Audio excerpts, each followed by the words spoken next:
Form 3 Science, third midterm, Chapter 19 Chemical Reactions of Metals.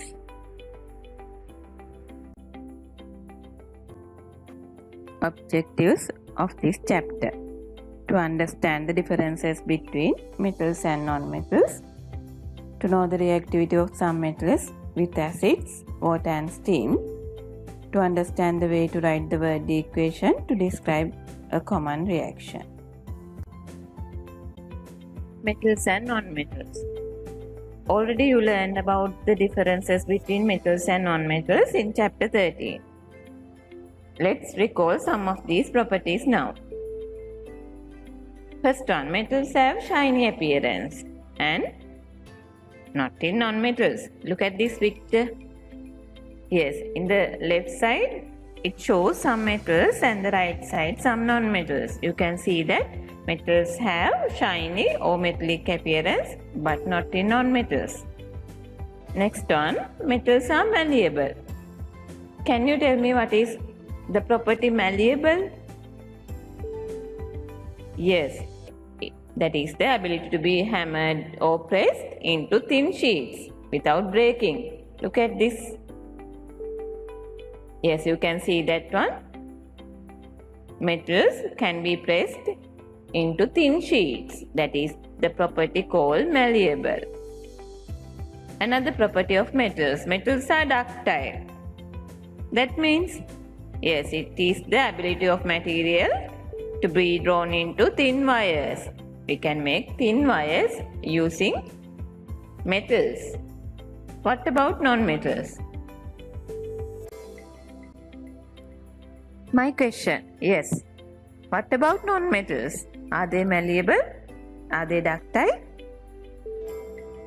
No. Non-metals are brittle. We can't make into thin sheets, so we can't make into thin wires. So they are brittle. They can break easily.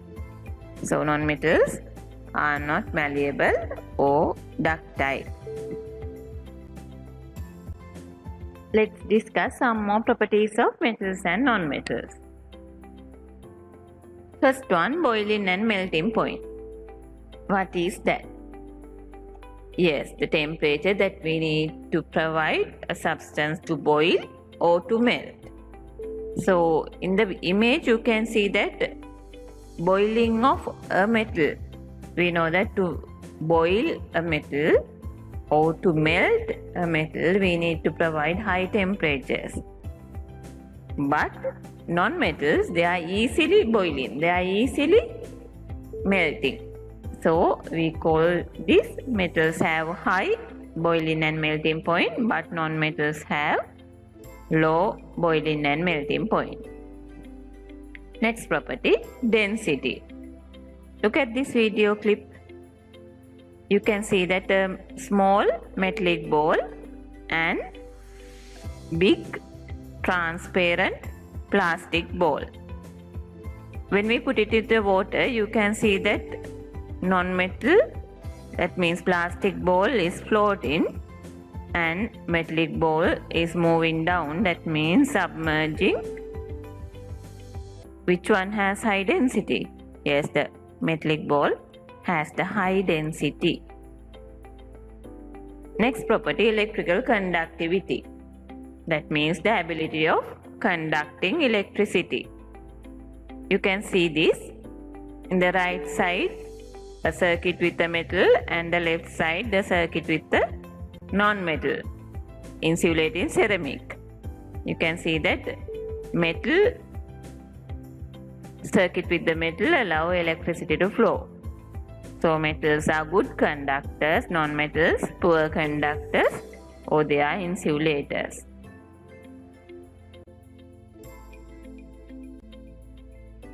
We'll learn some reactions of metals with some acids and also water.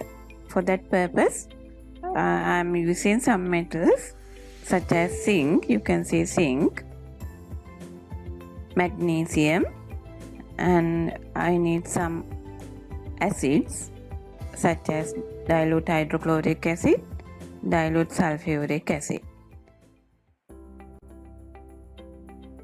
In addition to that, I need some goggles, that is for the safety, and spatula to collect some metals if I need, and test tubes to do the experiments, test tube rack to keep the test tubes in a place, rubber bungs if I need to close the test tubes, I need these rubber bungs. Okay, do you know what is this? This is a delivery tube. If we need to collect some gases, we need this. Then retort stand. Retort stand to hold test tubes. We may use that. A Bunsen burner. If you are using for the burning purpose, we can use a Bunsen burner, and a funnel. This is the reaction of magnesium with dilute hydrochloric acid.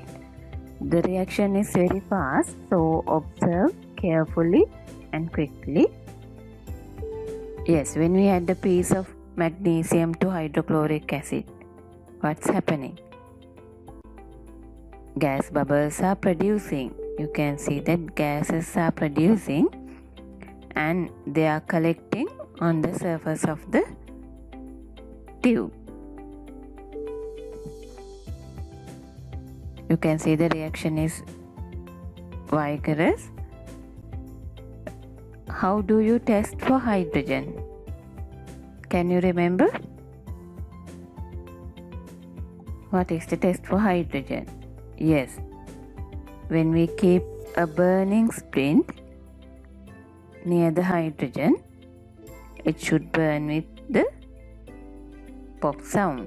Yes, we'll see now how to test for hydrogen gas.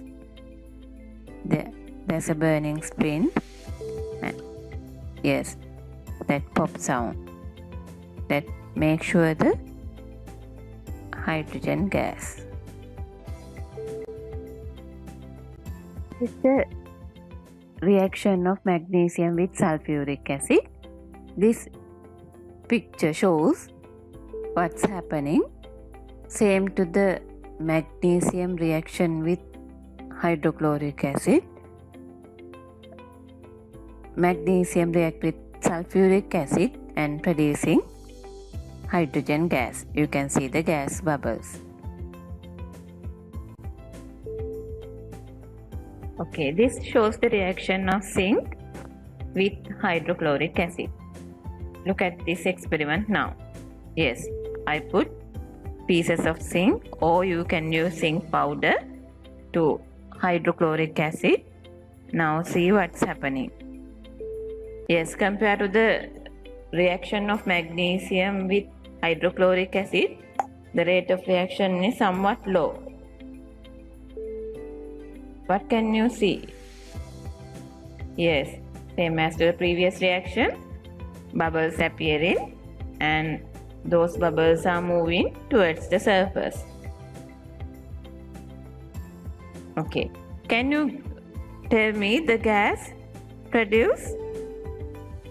Yes, that is hydrogen, because as I said that when a metal reacts with an acid, hydrogen is producing. How do you test for the hydrogen? Yes, this is the way to check. Did you hear the sound? Yes.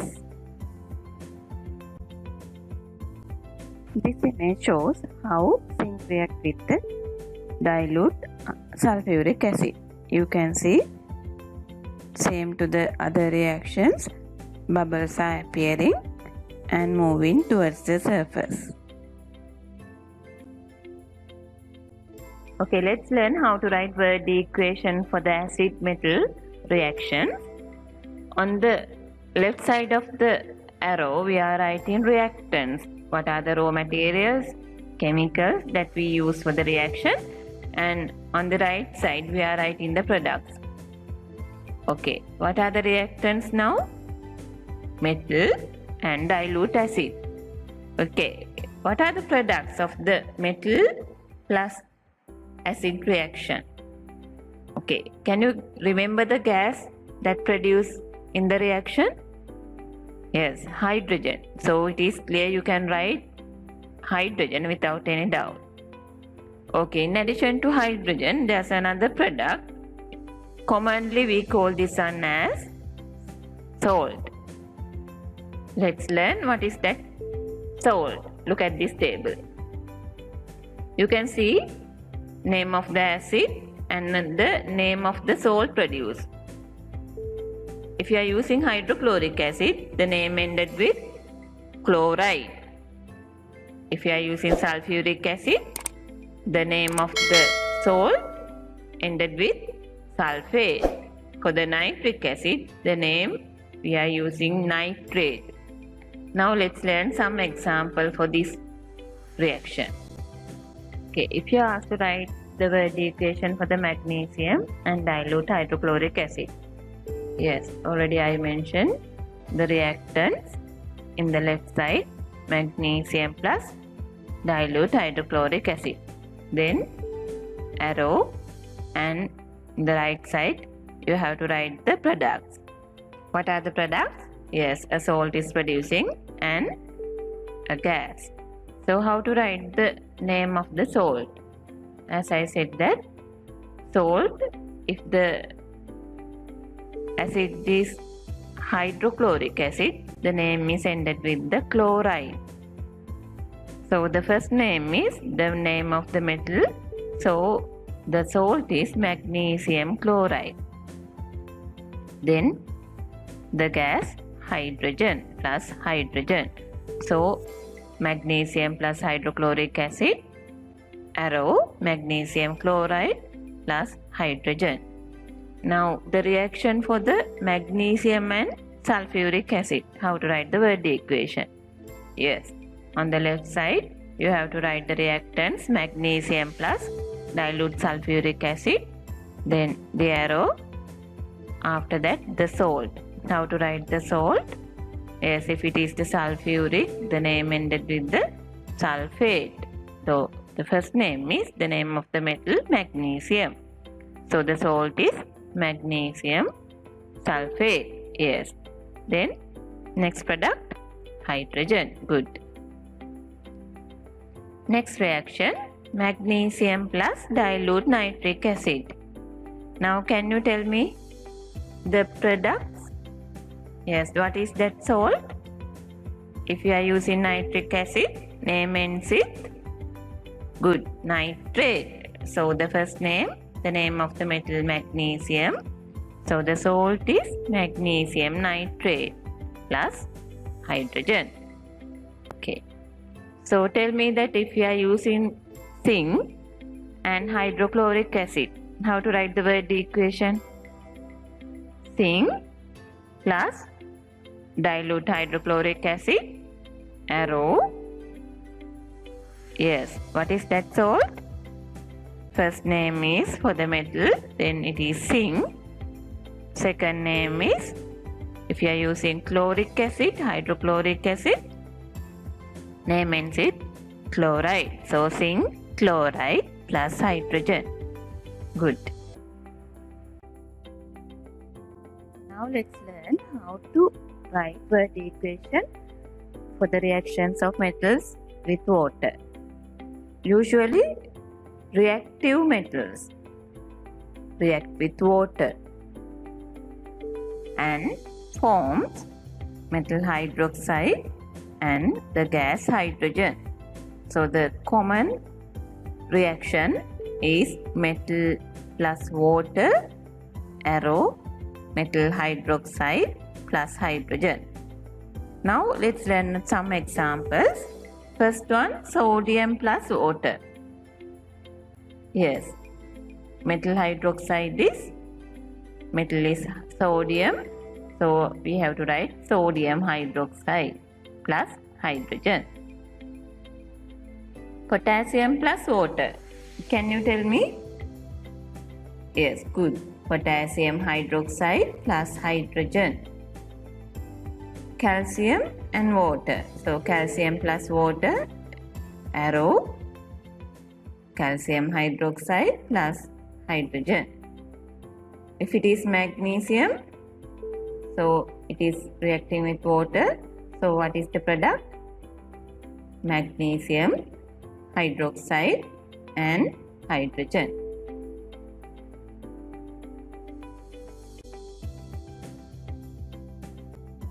Okay, now I am going to show you how sodium reacts with water. You can see the reaction is very fast.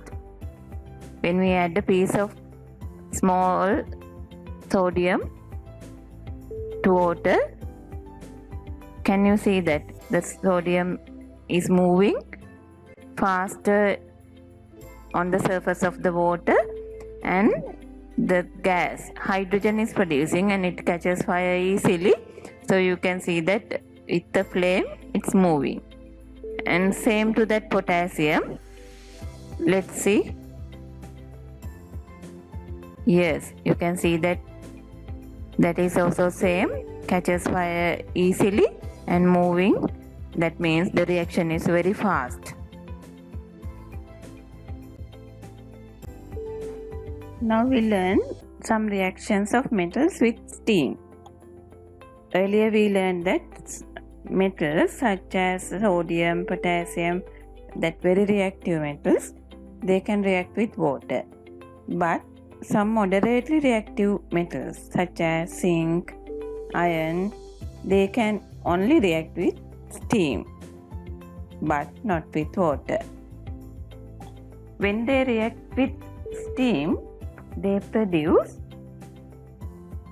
its oxide, that means metal oxide and hydrogen. Okay, let's discuss some examples.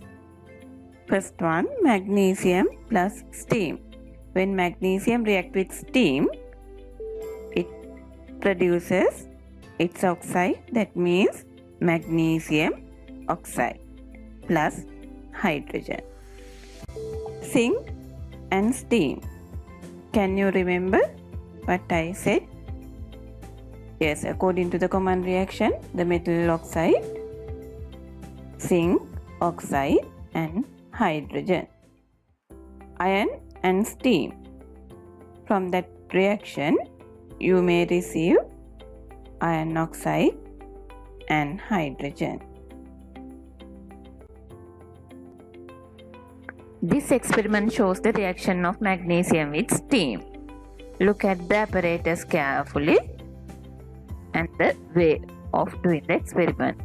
Okay, you can see that there's a boiling tube connected to the retort stand, and it has a glass wool soaked in water, and you can see that magnesium also there. We are connecting the tube to the delivery tube, that is to collect the gas produced in this reaction. To collect the gas, we need the water-filled test tube and a funnel. We are keeping that funnel after inverting and connecting to the test tube. Now you can see the way we are connecting the delivery tube to the funnel.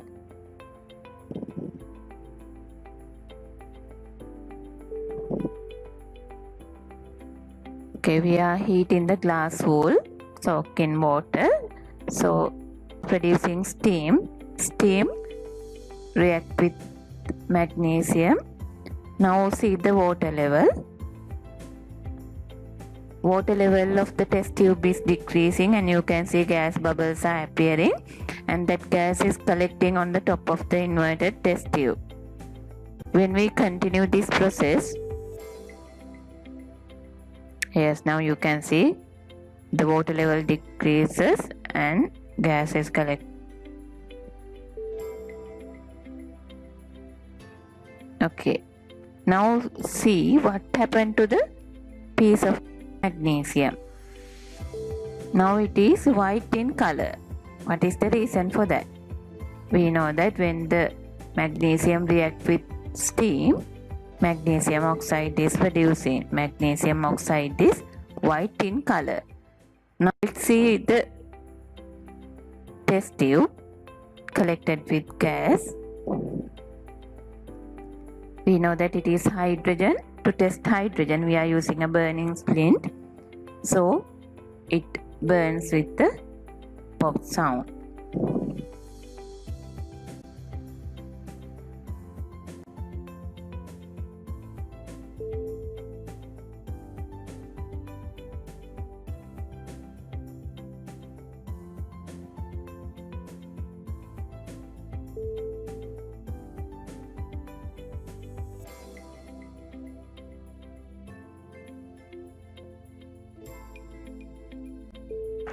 Now you can see the reaction of iron with steam. Same apparatus we have to use, but finally you can see that what happened to the iron. That iron forms iron oxide, and also at the same time the gas hydrogen is producing. This is the summary of this chapter. First of all, you can see that this table shows the differences between metals and non-metals and the reaction that you learn. First one, metal plus acid. You know that products are salt and hydrogen. You know the way to write the salt, that is from the metal and from the acid. Next one, you learn metal and water reaction forms metal hydroxide and hydrogen. At last you learn the reaction of metal and steam. Products are metal oxide and hydrogen. Now I am going to discuss some questions in your workbook, worksheet 19.1. First one, fill in the blanks to complete the word equation. First one, iron plus dilute hydrochloric acid. You can remember that when a metal reacts with an acid, it forms a salt and hydrogen. So the missing part is the salt. How to write that salt? First name is the name of the metal, and the second one from the acid. If it is a chloric acid, hydrochloric acid, the name ends with chloride. So the first name is metal, iron, chloride. Answer is iron chloride. Second one, calcium plus blank. Products are calcium nitrate and hydrogen. So from the salt you have to recognize the acid. In the salt name ends with nitrate. So the acid is nitric acid. Next one, you need to find the reactants, that is from the salt you have to identify. Zinc sulfate is the salt. So the metal is zinc and acid is sulfuric acid because it is sulfate. Now you can continue the rest of the question in the worksheet 19.1 and other worksheets given below. These are some references to YouTube videos. You can get further knowledge by using this. We are at the end of the lesson, so thank you very much.